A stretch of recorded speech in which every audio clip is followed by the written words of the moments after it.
L'Hôtel Transylvanie 1. Le film commence avec Dracula, veuf depuis la mort tragique de sa femme Martha, tué par des humains. Il jure alors de protéger sa fille Mavis et construit un hôtel caché en Transylvanie, conçu pour être un refuge sûr pour tous les monstres. Pendant des décennies, l'hôtel devient un lieu de luxe où les monstres peuvent se détendre loin des humains.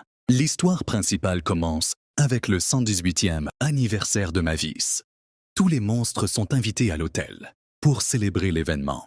Mais Mavis rêve d'explorer le monde extérieur. Pour l'en dissuader, Dracula met en scène une fausse attaque humaine en construisant un faux village, rempli de zombies déguisés en villageois. Lorsque Mavis s'y rend, elle est effrayée et revient à l'hôtel convaincue que les humains sont dangereux, exactement comme son père le voulait. L'arrivée de Johnny, un humain insouciant. Pendant ce temps, un jeune humain nommé Jonathan, Johnny, un randonneur curieux, trouve accidentellement l'hôtel en explorant la région. Dracula, paniqué, tente de l'expulser discrètement. Mais les autres monstres le voient. Pour éviter la panique, il le déguise en monstre et le présente comme un cousin de Frankenstein.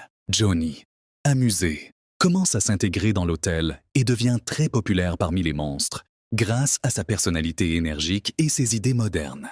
Dracula tente sans succès de l'éloigner de Mavis, qui commence à tomber sous son charme.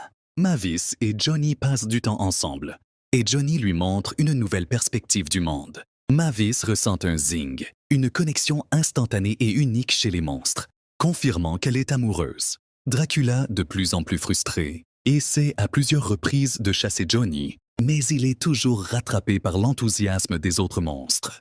Quasimodo, le chef cuisinier, se doute que Johnny est un humain. Il le capture et tente de révéler la vérité à tout le monde. Dracula intervient et essaye de calmer la situation. Mais Johnny, voyant que son secret ne tiendra plus longtemps, préfère partir pour éviter de créer des problèmes. Mavis est dévastée et Dracula comprend qu'il a fait une erreur en essayant de contrôler la vie de sa fille. Réalisant qu'il doit changer, Dracula décide de retrouver Johnny et de lui donner sa bénédiction. Avec l'aide de ses amis, il traverse la ville et se rend à l'aéroport. Malgré le soleil qui le brûle, Dracula utilise ses pouvoirs pour voler jusqu'à l'avion et parler à Johnny avant qu'il ne parte. Il s'excuse et lui explique que les humains ont peut-être changé. Touché, Johnny décide de revenir à l'hôtel. De retour à l'hôtel, Johnny et Mavis se retrouvent et s'embrassent. Dracula organise alors une dernière grande fête pour célébrer leur amour et accepter enfin que sa fille grandisse. Le film se termine sur une note joyeuse, suggérant que l'hôtel pourrait un jour accueillir aussi bien les monstres que les humains.